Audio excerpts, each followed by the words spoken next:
Nice Minions, and welcome back to Unmade Gaming, where we are here for the first time. Definitely didn't have any technical issues.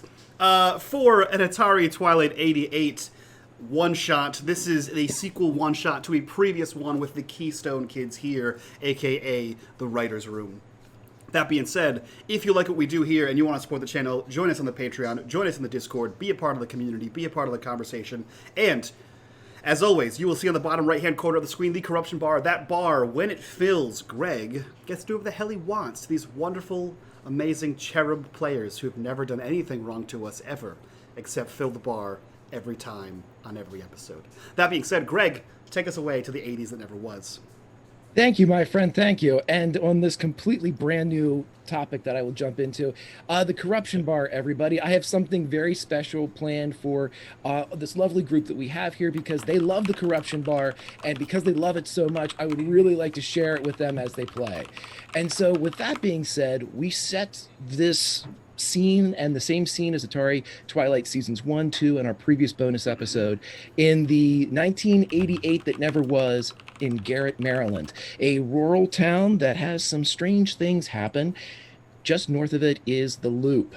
And the Loop in and of itself may or may not be the cause of so many of these phenomenon that seem to plague this town. But if you haven't watched season 1 or season 2 or even the bonus episode, no problem. This is a standalone adventure. You'll be able to follow along. This is the Free League's Tales from the Loop system. If it's your first time experiencing it, sit back. We'll do a rules light version, but it'll also get you acquainted with the mechanics and what you can do to tell your own tales in your 80s that never was. But as we get ready to dive in and drill into the 80s, the only way that I really know how to get into the mindset is to listen to some music. And so, Mike, if you have the playlist fired up for us, I would like to focus everybody's attention to our first song of the day, the session, The Moody Blues, Your Wildest Dreams. And for this one, which is a little bit spookier, maybe keep your volume just a little lower. Enjoy the music, but make sure you keep it as a sort of a background, a static, if you will, as we dive into Once Upon a Time. My friends, each of you are having a dream. You're having the same dream, but you're not present in each other's dream. So as we look around, we, the viewers, start our journey, our tale, looking into the faces of each of your characters. And so to reacquaint or acquaint ourselves with your characters, let's go around to each of you. Simply tell me who you'll be playing and what do they look like just in general terms. And let's start with Ricky. Chris, what does Ricky look like? Ricky is a moderately tall kid, quite a slender build. He's pretty well tanned, dark hair, green eyes, always seen in a t-shirt, kind of dusty with his jeans, as he's a bit of a hard worker and works in the fields. Great, great. And G, let's go to Scarlett. What does Scarlett look like? Scarlett, she's taller. She's about 5'8", very athletic, blonde hair, brown eyes, freckles, and she wears a tracksuit. She wears her sports team hoodie, the Ravens, and just like Adidas track pants and some Converse. Fantastic. And Bacon, tell us about JD. Yeah, JD kind of has longer but curly hair. In his room right now, there would probably be some form of a nightlight after the past adventure that they went on. Definitely not feeling too safe knowing what he knows now. Yeah, normally he would be kind of an athletic build, just normal like hoodie, jeans kind of clothes, pretty standard. Fantastic. And finally, Melissa, tell us about Heather. Heather is an awkward, gangly teenager, not quite in control of her limbs, is very uncomfortable in her own skin, thick, round 80s style glasses, long, stringy hair. Very good. And so as we, the viewers, see all of our heroes, our camera spins and we see what they see here in their dream. You are deep within a forest, and not one that surrounds Garrett, Maryland, not one of greens and autumnal splashes. This is a forest where every color is present. Every color floats like a kaleidoscopic snowfall. A great white stag bounds through each of your scenes, each of your visions. It stops amidst this rainbow of snow.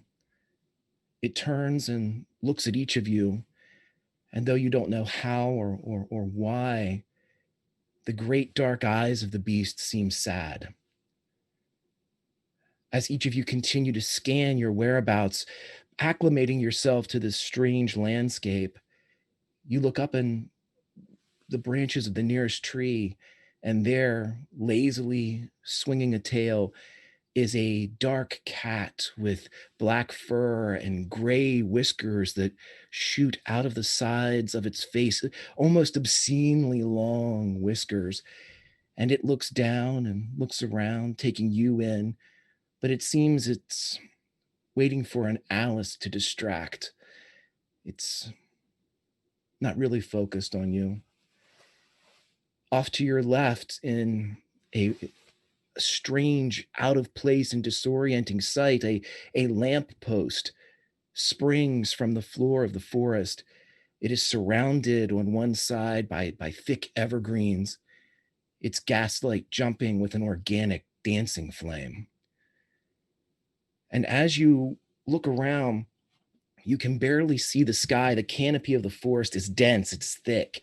You can see splashes of the purest blue here and there, but even as the breeze takes the leaves and moves them around, it obscures even that bit of sapphire, except for one section that seems to be incapable of coverage as the trees sort of stop and provide what, in your view, as odd as it sounds, is more of a portrait. It's like the leaves of the canopy are framing this particular bit of horizon.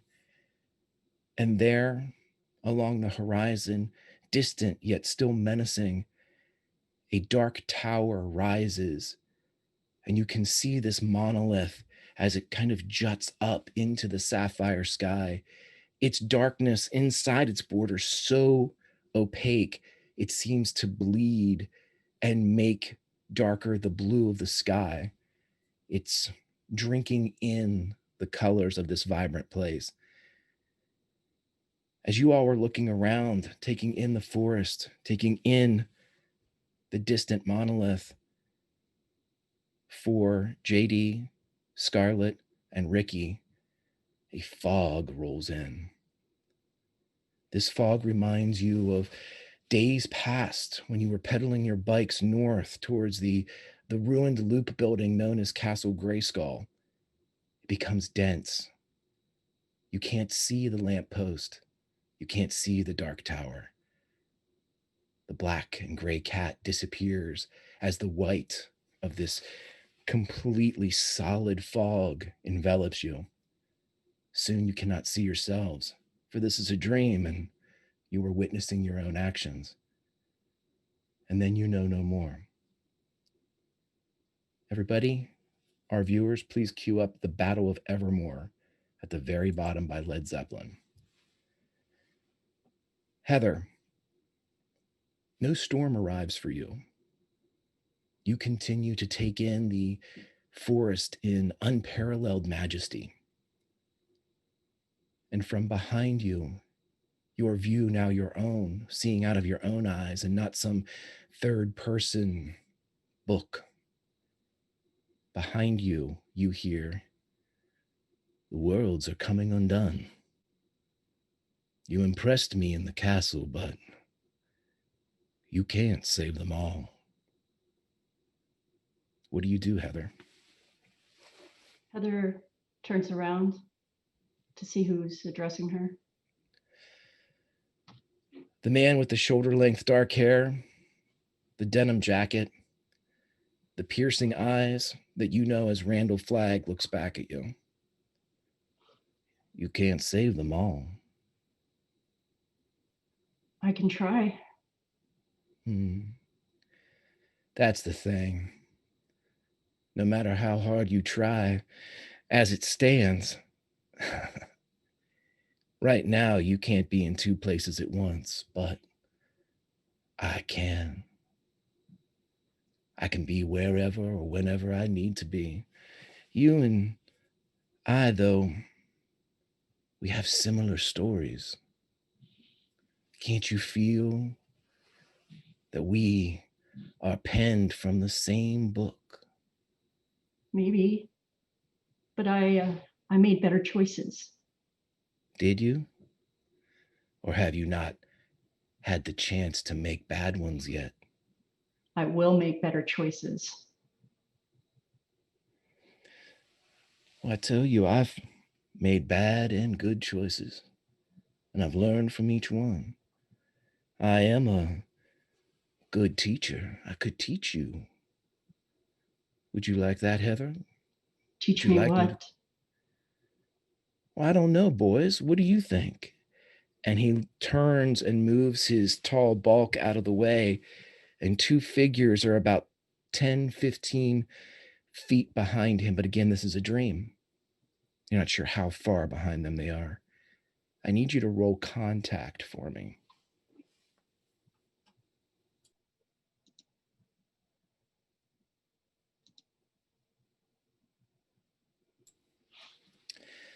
You may use luck. You may push if you would like to. Any push that results in failure will give you a condition, though. I will use luck to try again, but this is not a good one for me.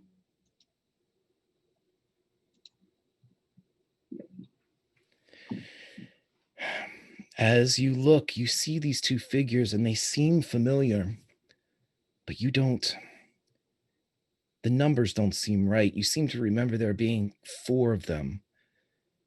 They seem older, like high school boys, but more sinister, thinner, like they've seen too much and been through too much.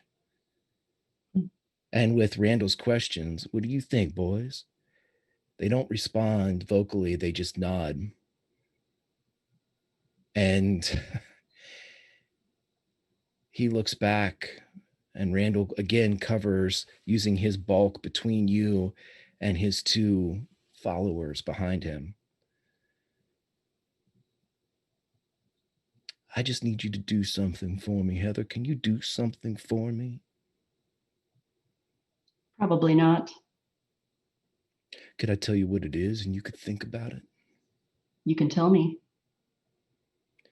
All I need you to do is nothing. Hide in your house, hide in your books. You aren't a hero, you're just a kid. No story would write you as its legend.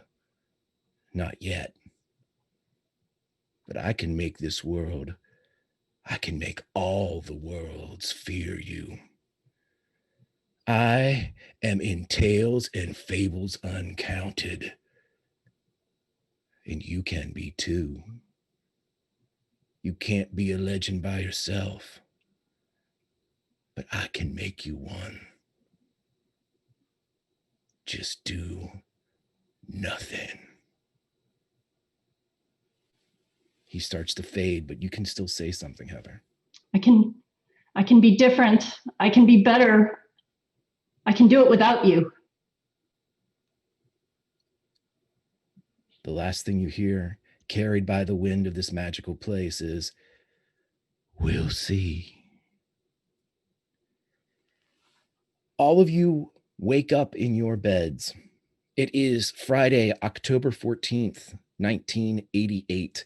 Nearly a week has passed since your doubleheader football game.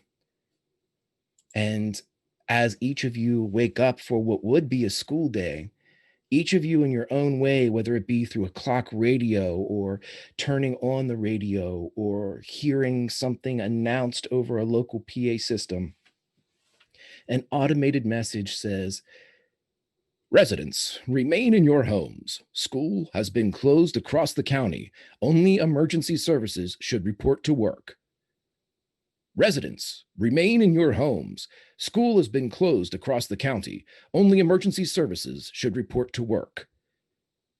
Over and over and over again on whatever device you happen to be listening to, be it TV or radio, and then also through the local emergency response public address systems, over and over. I'm going to ask each of you in turn, and the way that you were introduced, what is your course of action, be it out in the country where Ricky is, or in town as the others? But we'll start with Ricky since he's got some distance. Ricky, what do you do when you hear this? Ricky would have been up really early. As someone who works on the farm, he would be out tending to the animals straight away as soon as he's heard that.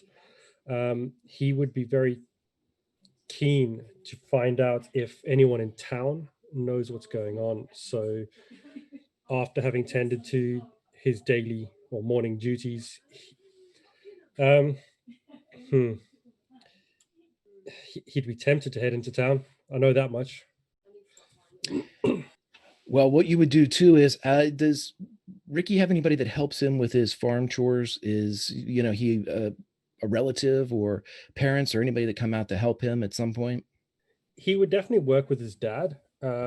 His dad is the main person who looks after the farm. Ricky generally tends to the more junior duties. So yeah, he would probably be working with his dad. Your dad would never show up, Ricky.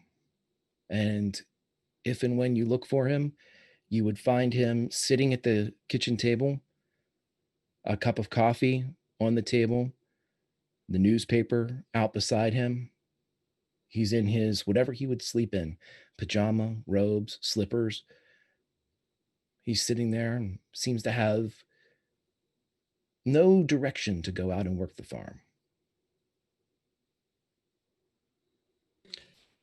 Ricky would then walk up to his dad and, "Dad, the fields, we can't, the animals need to be tended. We can't just, do I need to do everything today? I was supposed to go to school, but that's been cancelled." He simply says, "Just do nothing. Just do nothing." And he reaches his cup up and takes a sip, even though there's nothing in it. He puts it back down.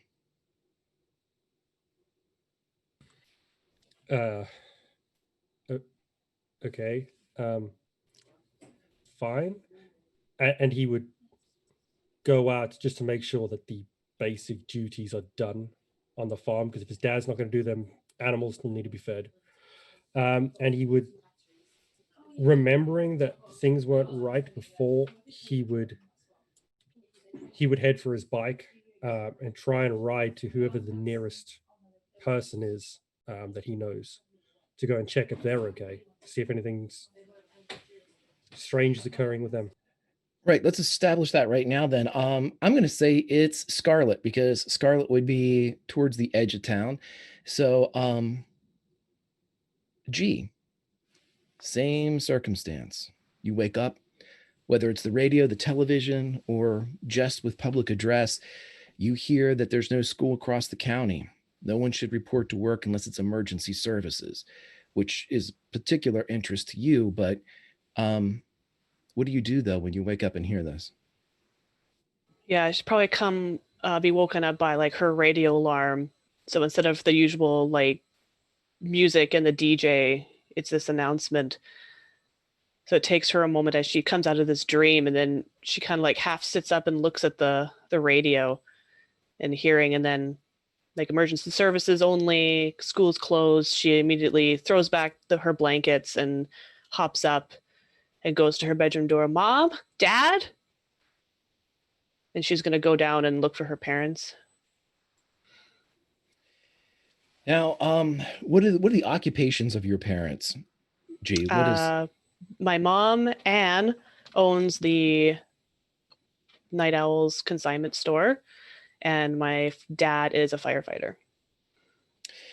upon hearing as you walk down, no need to roll, but upon hearing that kind of repetition, it seems to be coming from a TV downstairs as well.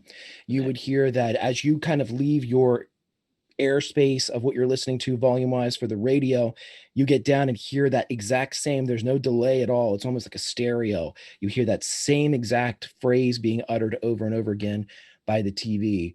You do realize just with glancing out the window that your dad's vehicle is gone, which would make sense because he is with the Garrett Fire Department.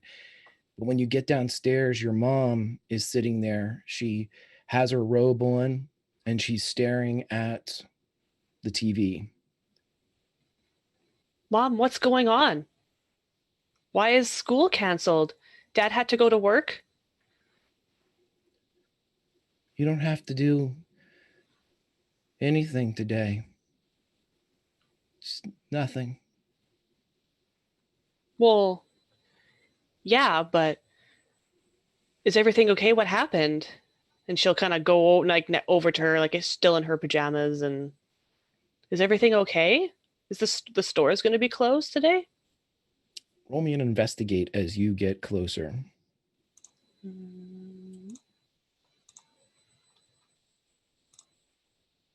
Tell him.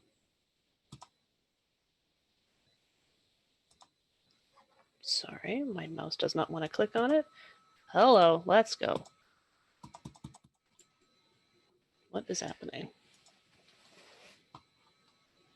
No worries. If it doesn't pop up, what I'll do is I'll just give you this for right now, and when we get it fired Yeah, up, I can go sure. back to it.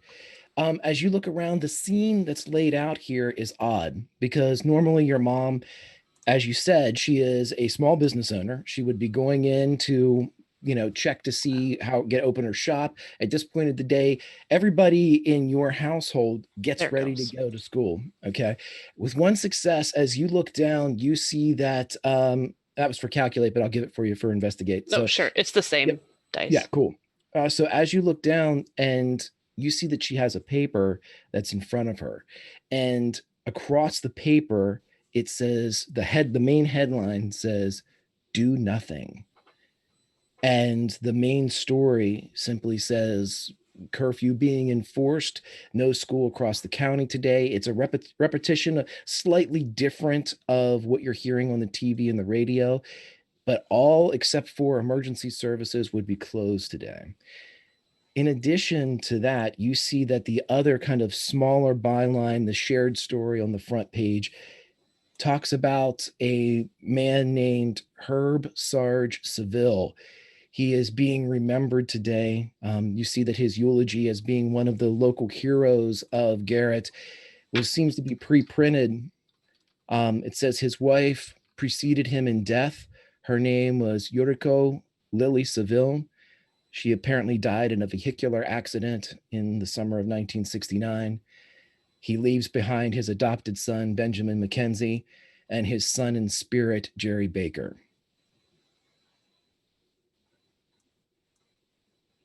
That seems to be placed in front of your mom, but she doesn't seem to have read it. It's just kind of like the flat fold of the front page. And she'll look at it. That information doesn't really mean anything to her. Other than the do nothing, and it's just something. I feel like something just feels off. And are you okay, Mom? She nods. Yes. Are you worried about what's going on? Dad didn't have to work today. Why did he? He was called in on overtime? Just do nothing. And she goes back to staring at the TV. Okay. I was gonna say at this point, because he was up earlier, you would hear if you have a gravel drive or even blacktop. It is a sunny day here in Garrett, Maryland, even though it's getting cooler out. And Ricky would roll up at this time. What I'm going to say is the two of you are together. When I get back to you, you can tell me what you would like to do at that point. But we're going to skip over to JD now. JD, as you wake up, in whatever form it arrives, you receive the same message that Garrett is closed for business. Yeah, it would probably be over the radio. He probably has some form of alarm clock. But the first thing that he does is he like rolls over and grabs his journal, and starts to like write down the notes from his dream, something that his mom kind of told him to do after he shared the story of what happened about a week ago. So he kind of like jots down his notes and whatnot. But yeah, he would probably, the first thing he would do then is swing out of bed. He's probably wearing some form of like Mystery Inc. or Scooby Doo pajamas, and then he would go in, brush his teeth, and then head out to see what his mom and if his dad's home. Sure, sure. And what do JD's parents do? What are they?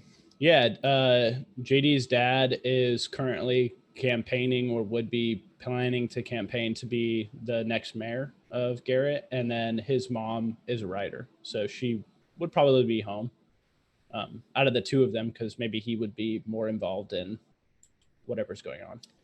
Right, right. And that's the realization that you come to as you kind of go downstairs. You hear the emergency services portion of the communication over again and figure, with your father, an active member of the civic society and whatnot. His car and vehicle is not in the driveway. Your mom, however, is wherever she would be to write, whether it would be an office or the table or a back porch, and she would have her typewriter on her lap or on the desk in front of her. And without the need for a roll, as you would get close, you would see that she is not actively typing, but inside the typewriter, it says the same message that you read before. Residents remain in your homes. School has been closed across the county. Only emergency services should report to work. And she has typed that over. Presumably, she has typed that over and over and over and over again. He'd probably be like, "Mom, why are you writing that so many times? What are you doing?" Nothing. Okay, well, are you working on like a different book or something? She gives you a movement of her head that might look like a nod or a shake. You're not sure. It's just kind of like a diagonal lob. So you're not sure if she's answering your question or. Yeah, definitely weird. Well, I had a crazy dream walking around with some of my friends, kind of similar to what happened last week. But yeah, I wrote it down like you told me to, so maybe I could turn that into something. Are you going to do anything for breakfast? Nothing. And you see her fingers go as if she's going to type something, but then they move back down and kind of rest palm down on her lap. You see muscles kind of firing up her forearms and biceps that are exposed underneath her like hooded sweatshirt with the sleeves rolled up. You can see that like almost like her hands are flexing and firing, but it's only evidenced in the muscles of her forearms. Weird. Okay. I know the message said to kind of stay home, but is it okay if I try and hang out with some friends since I have the day off now? She doesn't say to do nothing, but you see her head make that weird like bob again. You're not sure if it's a shake or a nod, but that's the only affirmation you get that she heard what you said. Okay. I'll just like bend down, give her a kiss on the cheek, and say, "Good luck with the writer's block. I'll be in touch. I'll be home soon." And yeah, I start to get ready for the day, get my bike, and try and figure out how I can meet up with these guys. Okay. And finally, Heather, I need you to roll a force as you wake up.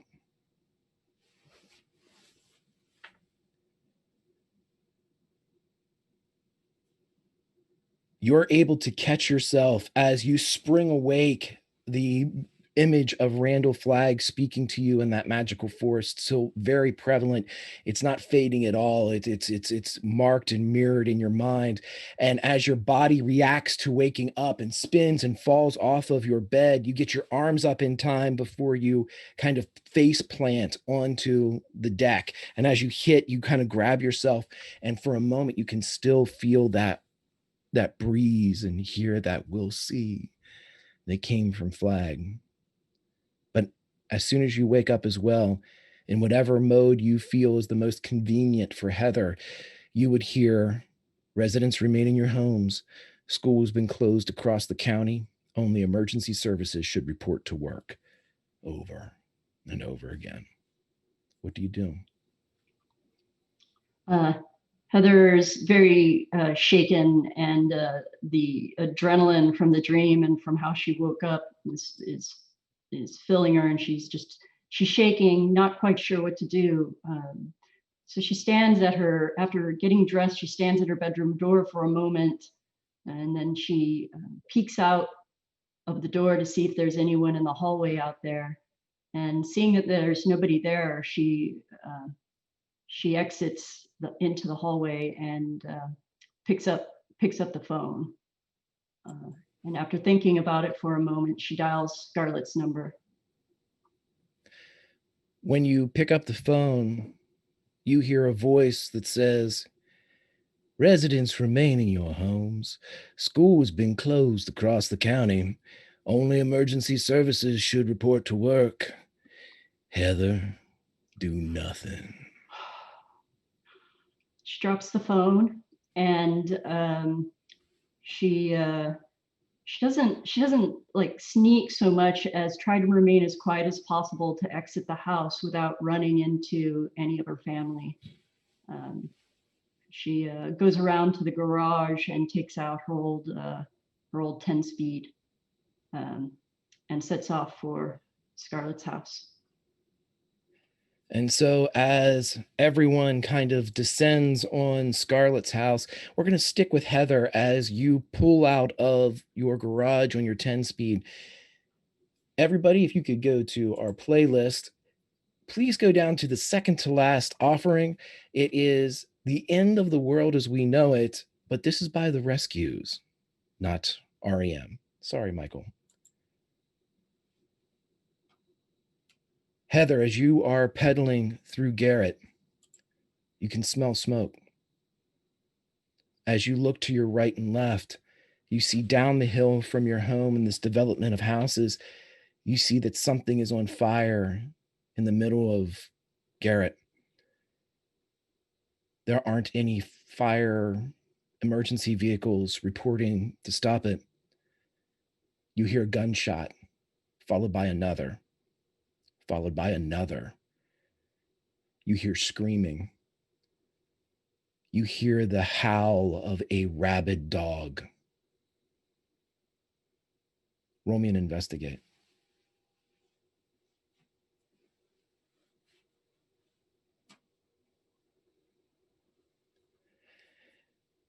As you look around, down, you don't see anything moving in the city of Garrett. You don't see the normal traffic, the school buses.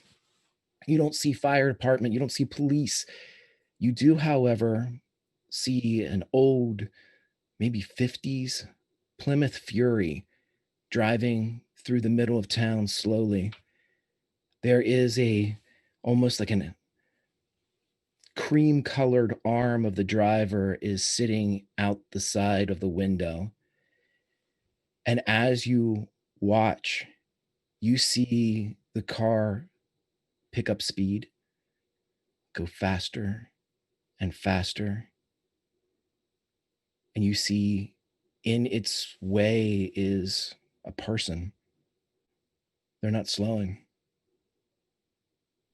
How far away am I from this person?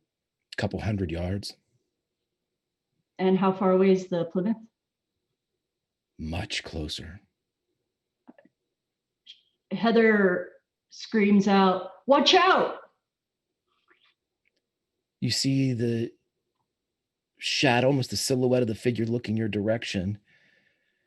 And on the wind, covered with the soot and the fire of Garrett, you hear the voice respond, "Do nothing."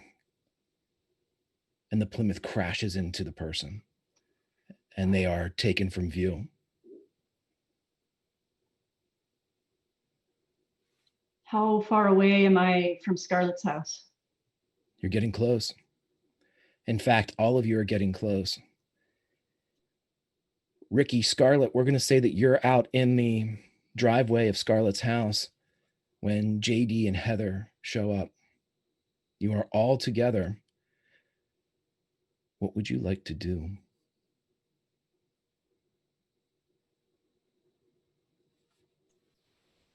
Sorry, we're all together. You are all together at your house, Scarlett. Yeah, I'll see.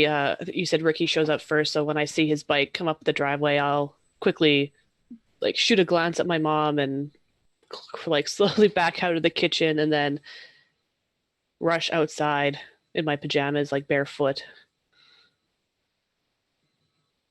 Hey, what's going on? I have no idea. My dad's acting weird. He's ignoring the farm. I mean, he never ignores the farm. And do you have any news? Does your dad know anything about what's going on? I don't know. No, he's not here. He had to go to work. That would make sense. And she's kind of like, just like, she's like kind of like wringing her hands together a little bit. And like, my mom's acting like really kind of weird. And like, did you see the newspaper? The newspaper was like, it wasn't like a usual front page news, you know? No, I didn't see the paper. My dad has just said, do nothing. Over and over. That's what my mom said. Do nothing. That's what the newspaper says. Hold on. And she's going to run back in and she's going to take the paper from her mom and like, she'll run back in like quickly and then go to grab it. And then when she takes it, she's going to see if her mom's reacting at all. She doesn't react, no. Okay. And then back away a couple steps slowly and then turn and run back out. And then show him the paper. While you're in there, though, roll me and investigate as you take the paper. It's going to work this time. Nothing. You can push your luck if you need to or want to. Yeah, I'll push it. Push or luck? I'll push because I feel like I want to save my luck. Okay. Condition here would be scared. Okay. If you fail. I feel like that makes sense. So am I just hitting the reroll? Mm-hmm. Okay. Damn it. All right. I'm scared. I think that's fitting. You get scared, but what I like to do is reward you with a success anyway, because you have gained a condition. As you pull the map or you pull the newspaper away, you see that there is a map of Garrett underneath it. It's opened. It's something that you would get from the tourists service. And as you pull away, your mom looks down and you see her finger tap on Main Street. Okay. I'll note that as I'm standing there regarding her nervously. And then I will back away and run back out to Ricky. And as soon as you get back out there, Heather and JD have pulled up. Oh, good. You guys are here. What the crap's going on? I don't know. I woke up and Mom was weird, so I asked her if I could come hang out. I know we're supposed to stay home, but that's cool. I guess everyone got the memo. So Heather arrives inelegantly. She doesn't exactly stop. She semi-crashes her bike and jumps off of it. And she's agitated and shaky. And she says, I think, guys, we're in trouble. We're in trouble. Randall Flagg, I think he's back. And there's something on fire and there was gunshots and this car had hit another person and there was all the screaming. And I think we got to do something. But he's back and I don't know what to do. She'll go over like, are you okay? It's okay. It's okay. And she's going to put her hand on her shoulder and like put her arm around her. It's like, are you okay? Are you hurt? No, I'm sorry. I'm fine. I think we need to go help. What's happening? Where was someone hit? Where did they get injured? Back in town, back on Main Street. Main Street. My mom was pointing at a map of Main Street. It's really weird. She's really out of it. Are your parents out of it too? And she looks at everybody. Yep. I don't know if my dad was, but he was gone. My mom was really weird. I don't know. I didn't see my parents, but I saw Randall Flagg, and I think we need to go. Where did you see him? He Did he hurt you? No, it was in a dream. But it was a real dream. It was real. Yeah, I had a dream last night too. Yeah. Me You too. saw him? Hmm? You saw him? No. No. Just a forest and towers and Yeah, of course. fog again. Yeah, Yeah. the exact same. What? The same Same. like a tower, like a tower that's not light but dark. Yeah, and there JD. was like a black cat, and With the long whiskers. yeah, and then Yeah. there was the lamp pole. Kind of reminded me of Narnia a bit. Narnia. Yeah. That was the dream. I think we got to go. He told She me kinda, that like, he told me rubbing her that he arms. doesn't want us to act, or he told me he doesn't want us to act, and we're having all these messages about do nothing. I think maybe we should do something. Not nothing. I mean, if we did nothing last time, those poor people would have been stuck. We can't do nothing. Well, if he says don't do anything, isn't that our cue to do something? What do we Isn't that- do? I don't know. How do we stop him if you're the only one who can see him?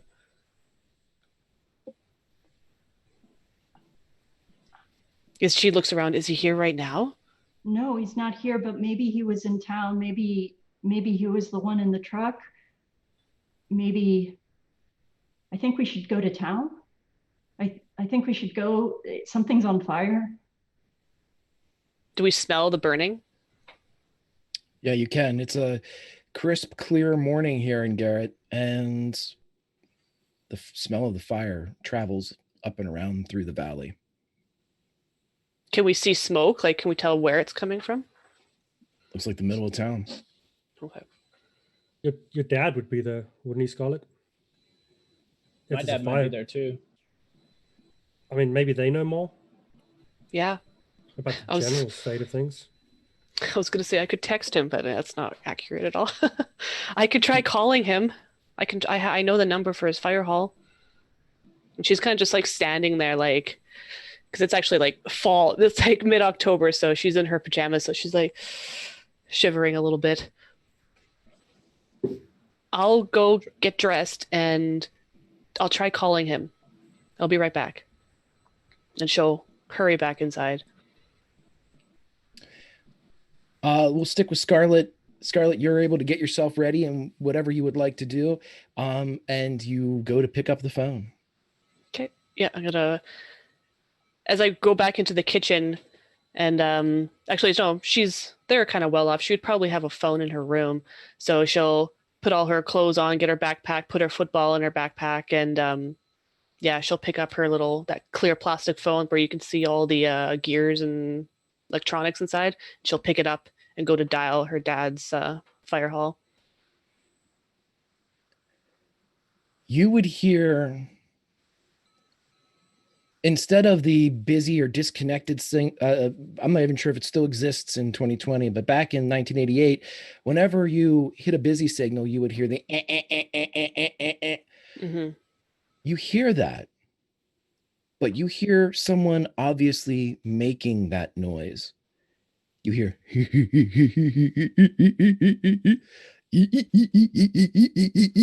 The fuck? And she'll slam the phone back down like, what the hell would was hear- that? When you slam the phone back down, you hear a whisper from the cradled headset. Ouch. She's gonna just back away. That doesn't sound right. Fucking so she wouldn't drop the F-bomb. Freaking losing my mind. And she's gonna go try another phone, so she'll go into her parents' bedroom and try that one. When you pick this one up, as soon as you pick it up, you hear, operator. Hi. Operator. Can you connect me to the fire hall? Oh, I could. Who is this? And she'll like look at the phone and then put it back to her ear. Leonard Bernstein. Leonard Bernstein! And she's literally gonna throw the phone away from her, like, fuck. And then you hear the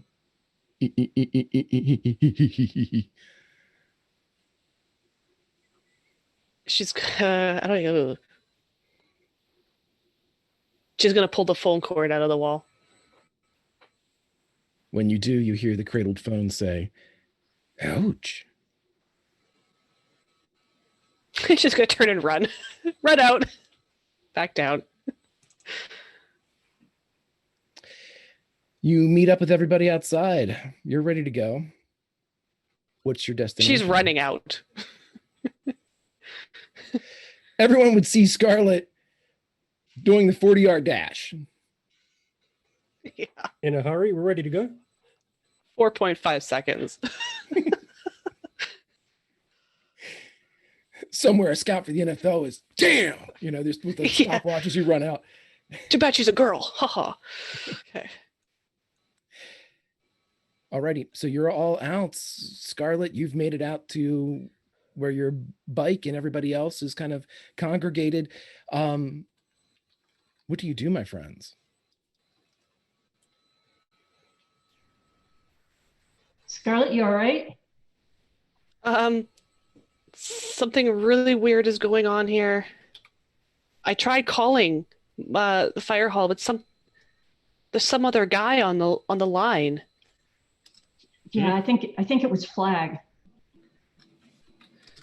What did it say? I don't know. He laughed a lot and he was really creepy. But it wasn't like it was like he was playing a part, like he was pretending to be somebody. I don't know. It was really weird. And then I even pulled the phone cord out and he was still talking. What do you mean by still talking? Like, is he in your house? I hung up the phone, and then the phone was unplugged, and I could still hear his voice. It sounds crazy, I know, but No, it's not Is it- crazy. Heather, I haven't read the book yet, but does that sound like Flag? I mean, I don't think Flag laughs a lot, but I think it doesn't matter, right? I think we need to go. I think Yeah. we need to go to town.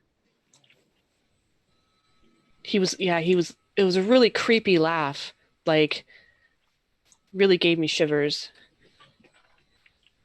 Let's all right, I'm going. I think we need to start sticking together. Like, to make sure. I think JD like looks at him. He's like, yeah, like last time. This time we should stick together. Please. All right, but we gotta get going. Yeah. So as we, the viewers, see the four kids get on their bikes and wheel around, heading downhill into the town of Garrett, I'd like everybody to go to the Spotify playlist, pull up A Flock of Seagulls, and play a little I Ran. So just gonna slide in here real quick and say Michigan twice. Michigan twice. Oh, my favorite. As you descend into Garrett proper, everybody roll and investigate as you ride through the town. Whoa! Dear God, Ricky sees things on the subatomic level. What? Is that somehow -5 6? What is that? I don't count, or whatever. I'm counting 5 successes. No, it wasn't 5. It was, for some reason I had -5 in mine. Yeah, I just saw 5 and I was like, my God, I see everything. Okay. All right. So as you're going down in, let's see, JD and Scarlett and Heather, as you move down into Garrett, you can see nobody's on the streets. You do hear these gunshots that seem to be coming from just a little bit further out. If you had to make a guess, it was probably towards the end of town where the Chat and Chew is. You would also hear vehicles moving. That sound that kind of carries, again, just like the smoke from the fire carries, the sounds of mechanized vehicles carries over a town that's essentially asleep. And as you go in, you see that the building that is burning, the building that is on fire, it's a residential home. And it seems to be a home that is leading up into, it's like the last home that leads up to where the Maplehurst Mall is. The only really identifying characteristic that you can see, because the house is completely ablaze, there seems to be a very large flagpole out front. But you all are pulling onto Main Street right now. And I believe it was Rick or Scarlett. Scarlett, as you all are riding through the deserted Main Street, again, with this kind of cacophony of white noise, the gunshots, the vehicles somewhere, you turn to the left, and as you look down in an alley, you see the same gentleman that helped you at Castle Grayskull leaned up against a wall. He seems to be kind of propped up in an alleyway. She's gonna skid to a stop on her bike. And she's gonna point. Look, it's Jimmy. Should we talk to him? You said he's propped up. Is he like kind of looking like he's out of it? At this distance, it just looks like he's sitting with his back against one of the buildings, but he's not moving. Maybe we should go. He had information the last time. Mm-hmm. And that was the last time we saw him, right? Correct, yes. Yeah, let's go. Maybe he can help us. Pull her bike onto the curb. Or the sidewalk, I mean. Yep, you all can. Are we going for speed or stealth here in your approach to Main Street Jimmy? Speed, I think. Speed. Okay, you get there quickly then, as you all run up, and with your earlier investigate rolls, Jimmy looks like he's asleep. You can see the rise and fall of his chest. He's not dead, but he seems almost supernaturally asleep. And you would see that he has something pinned to his chest. He has, just his regular clothing. His denim shirt is very worn. The jacket that he normally wears is draped over him like a blanket that is slipped away down to his waist. And on his shirt, almost pinned like a note or a, back in the day when somebody would go to school that was young, they would pin a note to them, I am so-and-so, help me get so-and-so, because you just dropped your kids off then, hell with them. But you see this note pinned to the chest of Jimmy. It seems to be folded up. Anyone reach for it? Hey, look, a clue. Who would be there first? I mean, if Ricky's there first, he would definitely grab it. If that's okay with everybody else, Ricky, you do in fact grab it. Have fun. Ricky, roll me a force. Oh, thank goodness.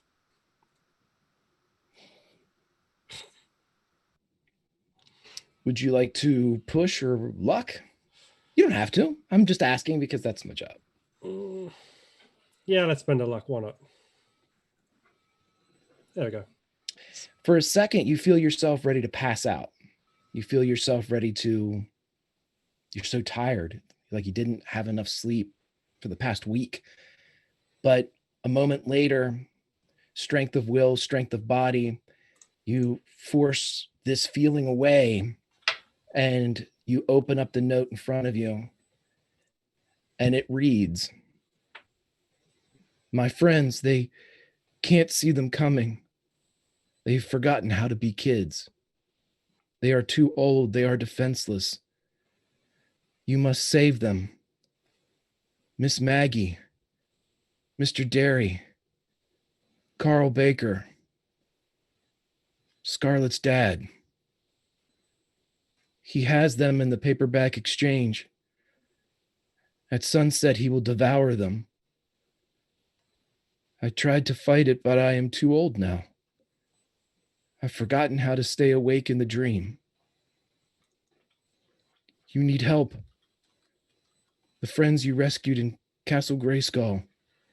And you see, Ricky, as you look, there is a hand-drawn map of Garrett. And there seems to be a location just south of the grav truck graveyard, a section of the forest with a big X like a pirate treasure. "Whatever you do, my friend, stay together this time. No matter who tells you to split up, stay together and never surrender." And then it looks like it's almost written in a different hand. Something says, "Legends can be now and forever, teaching us to love for goodness sake. Be a legend." And that's the end. Ricky would obviously turn to everyone, placing the paper on the floor so they don't feel as bad as he did when he picked it up, and relay, "We need to go and find the others. Jimmy couldn't do it. We have to do it. Scarlett, your dad's in the paperback exchange. And Mr. We need Derry, to What? know that." look, Look at the note. My dad. Why is my dad there? Why are any of these people there? The only one who makes sense is Miss Maggie. well, he Yeah, has should- them there. He who? does. Flag, you think? Must- Hold on. Must You be guys aren't fair. reading the worst part. It says he's going to devour them. Yeah. Does Flag do that? I mean, he's bad. Maybe. Yes. Heather, Like roll in the con- literal sense? Heather, roll contact for me. Contact's terrible for me. Right. Zero successes. Actually, for you, I'll take an investigate or I'll take a calculate too, because this deals with a specialty of yours. Do investigate. Nice. One success. Devouring doesn't sound like Flag, but you know who it sounds like. I'll leave it up to you whether you mention who it is. Hey guys, do you remember when we were back there and JD asked if it was it, and we were told, who said that? No, he wasn't here yet. Jimmy. Jimmy said that. Jimmy, maybe he's here now. But he said summer. It's October. Who Oh, knows? he said- Pennywise? The Yeah. clown? Yeah, He said the last time he saw him was summer. that's true. But typically, at least in the book, You know, I mean, I've been thinking about this, and I don't think it's Flag, and I don't think it's Pennywise. I think it's something from the loop, and it works the same way. I think we think of it as Flag and we think of it as Pennywise because that's what we're afraid of. So like it's our minds that are making it appear as something. It would So appear can we- as anything. It could appear as anything. And we're making it appear as Pennywise. But it doesn't matter. Like Does Pennywise devour people? yeah, Does he? yes. Kids. He eats kids. We're kids. We are kids. But they're not. The people he listed. They're not, but he would eat anyone. Well, it says midnight. We've got to do it today. We've got to go now. And who's Mr. Baker? I don't know. So I can't remember But- what specifically he called him, but But it's your dad there, and we Yeah. did what Mr. we did Derry. to save people we didn't know, to a voice we heard on a thing, like on the radio. We got to go. Let's go. let's go. How far away are we from the paperback exchange? You have two destinations in play here. There is the map that was drawn for you from in Jimmy's note. That'll take you about 10-15 minutes to get to. The paperback exchange is about 100 yards from you. Oh shit. We need to go get the others. We're going to Help. need the help. We will need the help. What, like, was his name Chris and Van Halen? Yeah. In the Yeah, where book are there were 7 kids, I think, and there's only 4 of us. So maybe with Chris and Van Halen, we have a better chance. Okay. I guess, like, we're gonna have to fight this. Okay. And she's gonna look at the map. Can she discern, like, where it is? It's a pretty decent map. As far as treasure maps go, you're very, you think you're pretty sure it's just south of the Grav Truck Graveyard, which is a very kind of prominent landscape or landmarker here for Garrett. So you're pretty sure you can get yourselves within a couple hundred yards of whatever this X is. Okay. Why would she be at this junkyard? There's nothing there but trash. It's away from town, Yeah, okay. and all the bad stuff seems to be in town. There's a fire. There's the fire. And We Be a need to good hurry place to up. hide. If we're gonna go, we should go now. We Yeah. should go. Talk and cycle. Yeah. Okay. So as you begin to cycle, as you cycle and talk, everybody that is listening and watching, please go to your Spotify playlist. And because we said Never Surrender, I would like you to play Never Surrender by one Corey Hart. He does not have his sunglasses because it is not nighttime, but he's still telling us never to surrender. So as you all are riding and talking, I'd like you all to roll another round of investigates, please.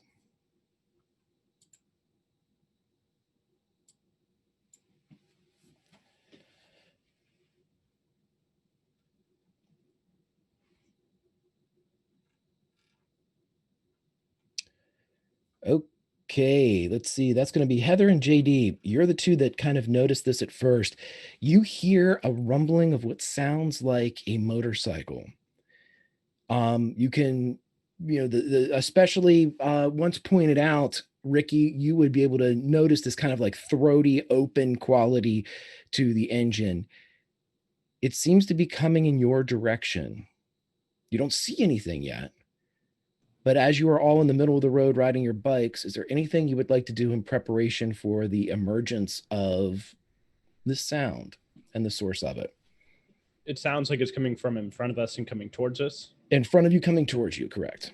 JD's probably in like the middle of the pack, so whoever would be in front of him, maybe Scarlett or Ricky, because they were in front previously, I would just yell up, "Motorcycle incoming!"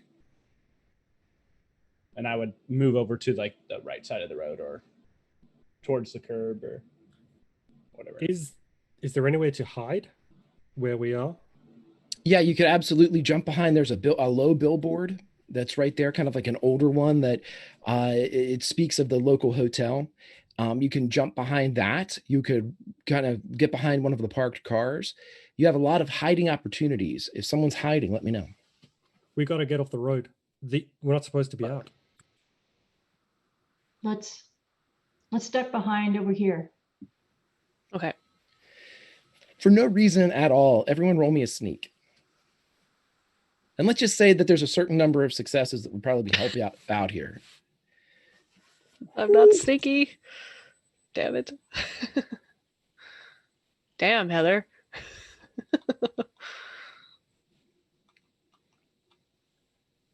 Let's see, did I get from everybody? Yeah, we got 4 total, I believe. Everybody thank Melissa, since Yeah, the 4 was the magic number. And so we're going to say narratively, this is how this plays out. As all of you are kind of moving in behind this area, it's Heather who at the last second catches a glimpse of movement. And perhaps we have, Scarlett's head still up or JD's head still up. And she grabs you both and you all kind of 3 bow down behind some of the hedging.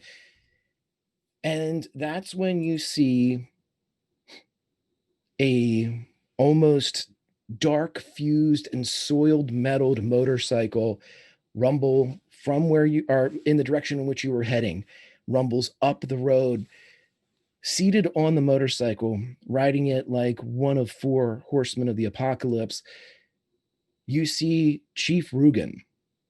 Only if any of you have seen Chief Rugen before, he looks maybe 80 pounds lighter. He's maybe a little over 100 pounds, still the same height. His skin is yellow and jaundiced. His uniform, the blue and purple of the Garrett police force. But strangely enough, even his current state, the state of the bike that he is riding that is kind of bleeding smoke behind it, pales in comparison to the swarm of insects that are following behind him. You see them roil and wave in wide clouds that look like birds in flight or a flock of crows, a murder, if you will, in the distance. But because of the perception of the bike, you can see these large winged insects. Their buzz almost as loud as the throaty engine itself. As they get closer, you see that the bugs are crawling all over the back of Rugen's head. You see them crawling in his ears. His open mouth has bugs as they light and flitter inside, and he will open his mouth again as several bleed and fly out, more than went in. And as he drives by, you notice that a constant stream, almost like cigarette smoke, is coming out of the corner of his mouth facing away from you. And instead of this smoke or steam or vapor, it is insects. The kind that you may find on the bodies of plague victims. They swarm and follow, but that as quickly as he arrived, he is gone. You are all hidden and undetected.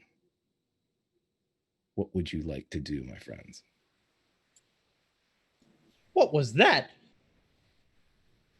Like, I feel like they're all kind of like huddled together, like, holy fracking shit. We're going to go that way? Is he going the way we're going? He's actually heading back in town. Yeah. That's where he came from, so he must be doing some weird shit over there. I think we just gotta hurry. I think we gotta go get the help. Would we have recognized him from the Castle Grayskull?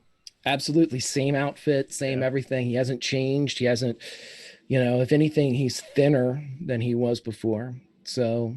Did you guys, he looked familiar to you too, right? Please tell me you recognize him. That was Rugen. From Grayskull. From the other day. From Grayskull. But those insects.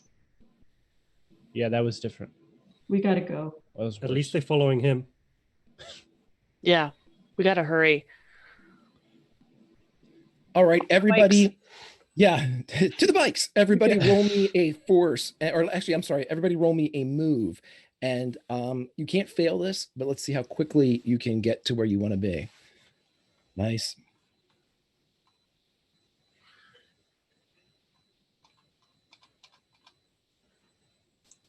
Okay, so with 2 collective successes within the appropriate time frame that you would think that you would get there, that 10 or 15 minutes that we spoke of earlier, you pedal into the grav truck graveyard. You see that there are bundles of 9 of these floating vehicles kind of cubed together, and they're just littering this area. If it's a place that you don't frequent, it's kind of awe-inspiring to see this graveyard. But as you proceed along the map drawn by Main Street Jimmy, you get to the south edge and the areas of forest that you see. With your earlier rolls, you can hear somebody yelling from inside the forest. You can't make out what's being said, but you hear a raised voice. Heather heads Right. towards it. Does it sound like someone we've met before or heard before? You can't tell. It's more of just a general kind of sub-audible hum. You know, the closer you get, though, it sounds like a child's voice, at least a young person's voice. Yeah, head towards it. Yeah. Going for speed or going for stealth, my friends? What kind of, is it like a yell like they're arguing, or is it like a scream like they're in pain or in trouble? At this point, you only hear one voice, and it seems to be more of a pleading type of yell. Speed, I speed think. Ricky would go with speed. Mm-hmm. Okay. So as you all kind of rush and burst into the area, you appear in a clearing, and all 4 of you, without the need for a roll, because it's something that, again, I mentioned was burned into your minds, you see one of the trees from the forest that you walked in your dream. You see this beautiful metallic, almost every color reflected in that shiny kind of chrome surface. And as you get closer, you hear, "Get up, VH. You need to wake up. VH, please don't go. I can't do this alone. I can't face him again." And when you burst into the area, you see Chris over top of the prone form of Van Halen. He is wearing a Led Zeppelin 4 t-shirt. His jeans seem to be way too big for him. You all know that he's probably around 16 years old, but he seems younger. He's smaller. All of you are probably taller than him. And of course, he has one blue eye and one brown eye that both look up when you burst in. Oh, thank God. Can you help me? What's Yeah. wrong? You can, everybody, I need you to roll me. We need to do a little insight here. So roll me an empathize, if you will, as you all don't really know Chris that well, but this is just general rolling. Fantastic. So Heather and JD, again, when you two look at Chris, you realize that he is almost manic. Like he is trembling. You can see his hands moving back and forth. There are tears on his cheeks, cutting through the dirt. You can tell that he's probably lived out here for days. And, you know, not really, it's been cold. You're not looking around and seeing any campfires or anything like that. But as he sees you, he focuses on both Heather and JD as they seem to see him. And he says, "I can't explain this, but Miss Maggie and the others are going to die, or they become evil, or I can't remember.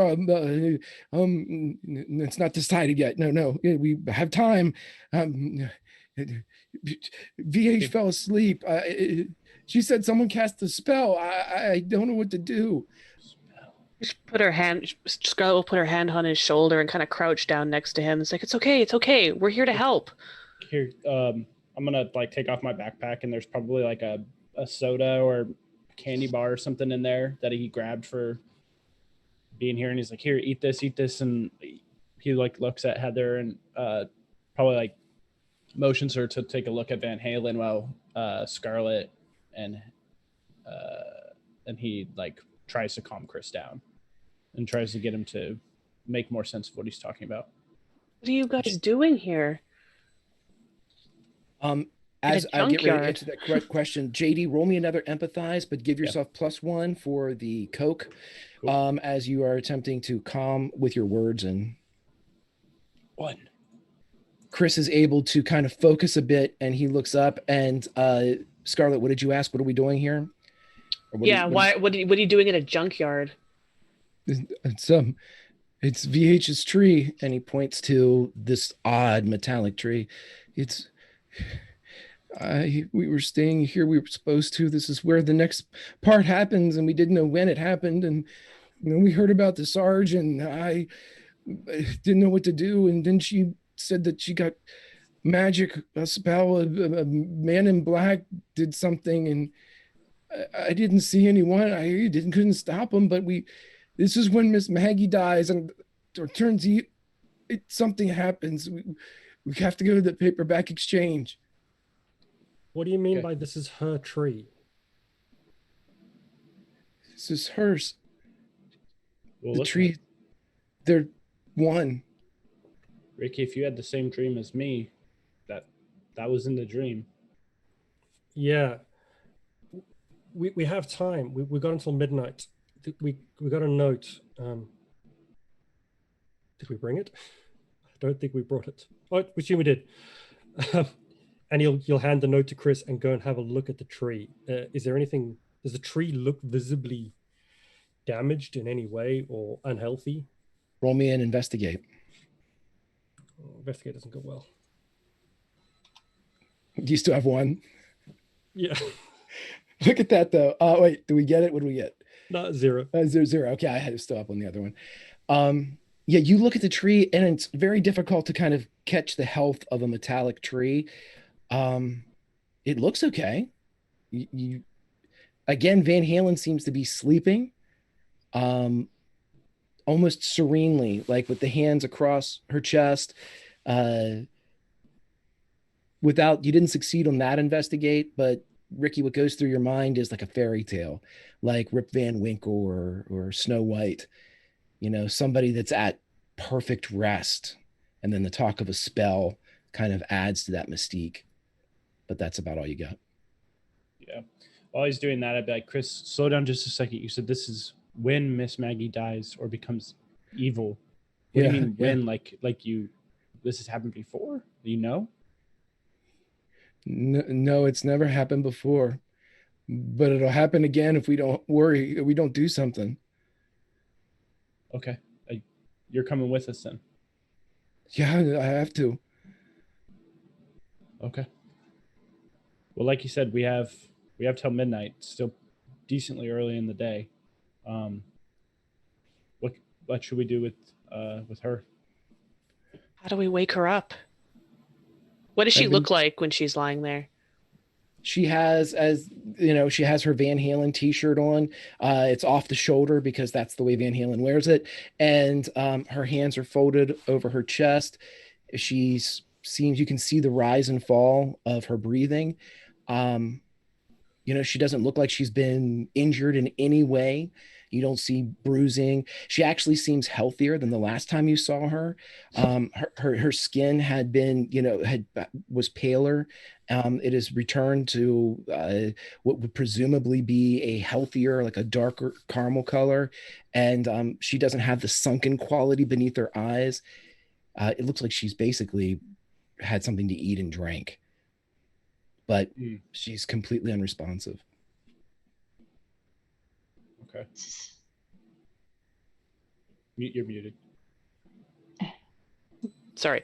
She'll pick up her hand and not very hot, not very high or anything, but then just let it go, see if it flops back down. It's way heavier than what you expect. Is you pick it up, you're kind of almost have to use your second hand to lift it up. Yeah. Shit. And when you let it go, it kind of hovers for a second and then slowly, almost like a self-closing cabinet door, slowly moves back to her chest and folds like it had before. JD, I know this sounds weird, but Chris said it was a spell, and all of this is coming from books and stories. I mean, kiss her. What? Okay. Or you, Ricky, yeah, kiss her. right. Okay. Yeah, that's what That's what JD the will do. heroes do. Yeah. Okay. And then he gets on his knees next to her body and bends down and tries to give her a kiss. Roll me a charm. All right. I will use the luck for this. Damn it.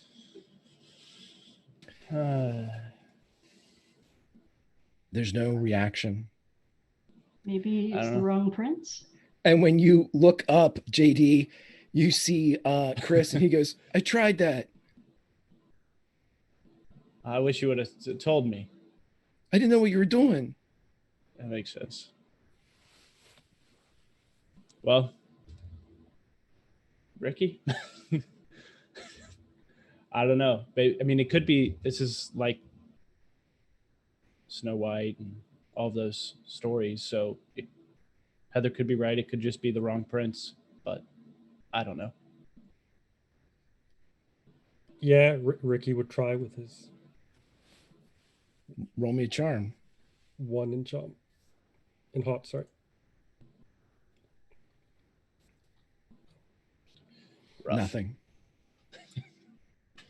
Is there somewhere we can take her? I mean, we can't leave her here in the woods.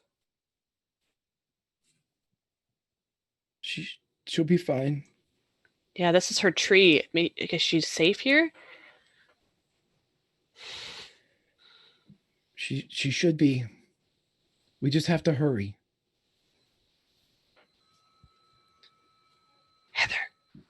Heather, What? should we try kissing her? I think you should.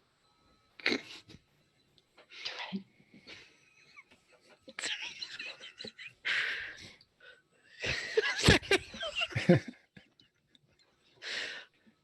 it. Should we all try kissing her? Chris is like, "I don't think it's gonna work." She's like, screw it, what's the worst that could happen? And she'll lean in and give her a kiss too. Like a little Roll 10. peck. Yep. Come on. That's how you do it, ladies and gents. As you give Van Halen a kiss, you hear the first like couple strings to like a Van Halen track.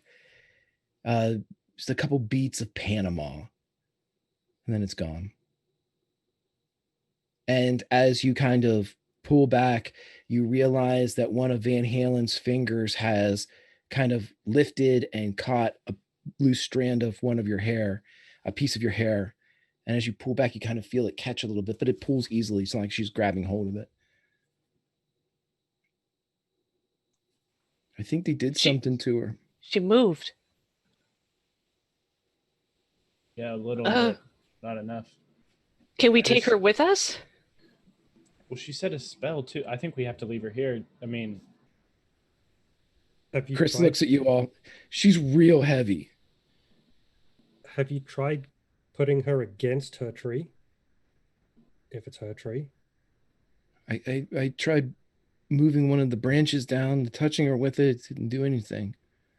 Chris mentioned a spell, like something had been, so we need to break the spell, find the right way, and it doesn't seem like this is the right way. I think Okay. we just... I'm going to lean in and I'm going to kiss her again. Sure.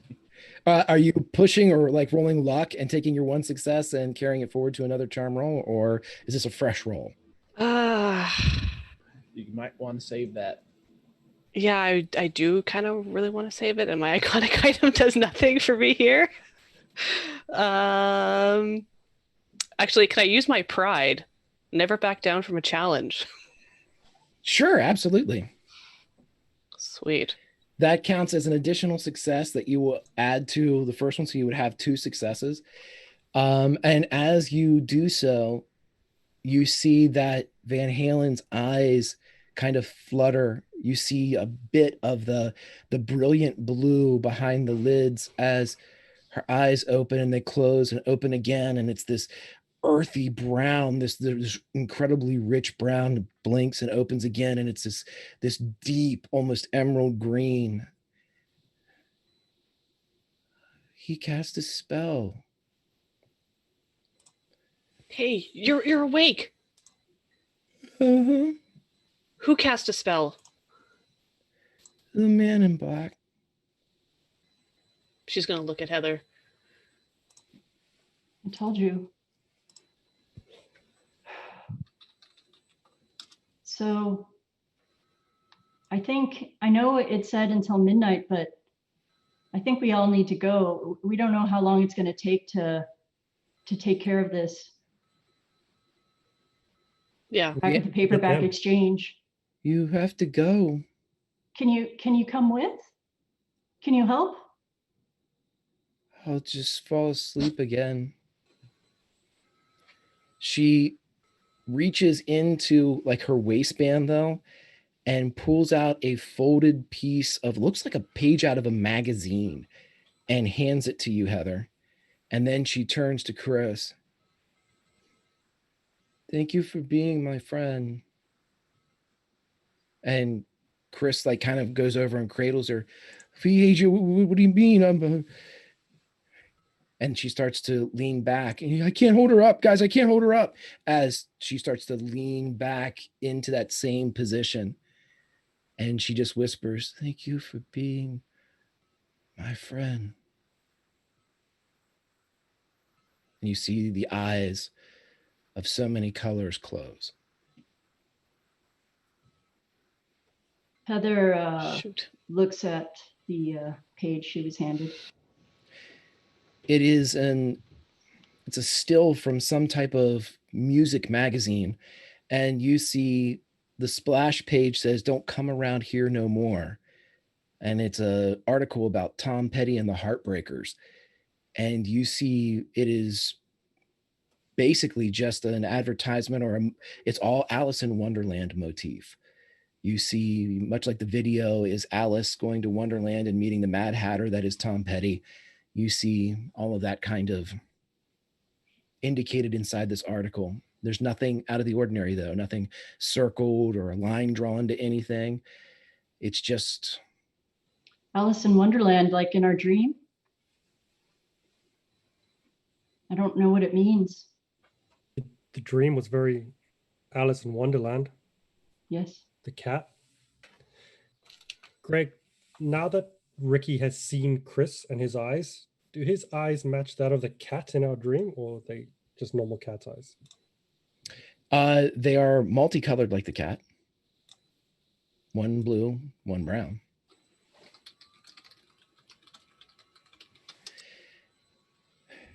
And with those same eyes, Chris looks up and he's been crying again. We got to go. We got to help her. We got to help Miss Maggie. We got to help everybody. We got to go. It's time. Okay. Let's do it. Let's go. And everybody, because I really like the vibe of this song, please play It's the End of the World as We Know It Again by The Rescues. Second to last from the bottom.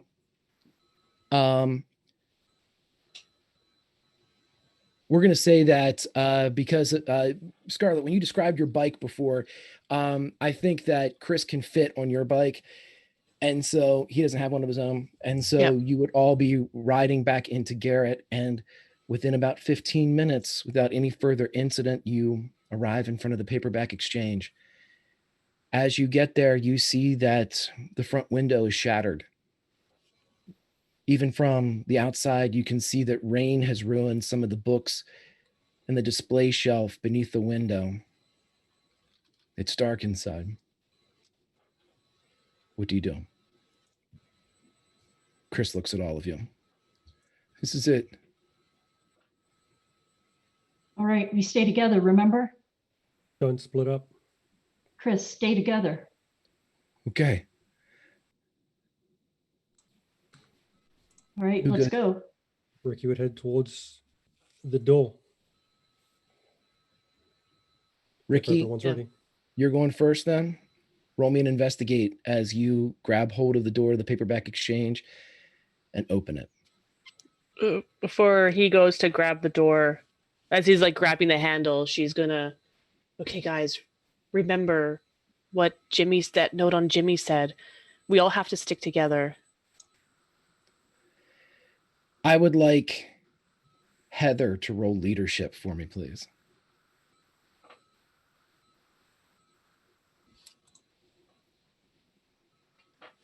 And Scarlett, I'd like it from you too as well.